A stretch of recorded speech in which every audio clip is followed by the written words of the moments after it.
طيب انت خريجة اي تي وبتذاكري سي سي ان اي وخايفة تكملي في السي سي ان اي يطلع مش مناسب ليكي. طيب انا من وجهة نظري ان اي حد بيبتدي في مجال الاي تي لازم يكون مذاكر سي سي ان اي عشان دي بتديكي فاندامنتالز للنتورك.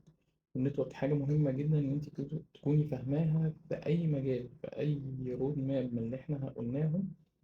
أساس من الأساسيات بتاعتها ال CCNA واللينكس. ده في وجهة نظري. بعد كده نقدر نكمل لو إحنا شغالين سكيورتي لازم نكون فاهمين نتورك، ونكون فاهمين لينكس عشان نتعامل مع اللينكس سيرفرز، ونكون قادرين نتعامل مع النتورك ديفايسز والنتورك بروتوكولز المختلفة.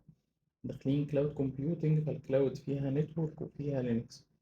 هنشتغل ديف اوبس، فالديف اوبس لازم نكون فاهمين برضو مبادئ نتورك ومبادئ لينكس. فأي مجال هندخل فيه فاحنا محتاجين مبادئ نتورك ولينكس. فكملي ال CCNA وكمان شوفي معاها لينكس، على الأقل لينكس فاندامنتالز تكوني تعرفي تمشي ايدك في اللينكس كوماندز.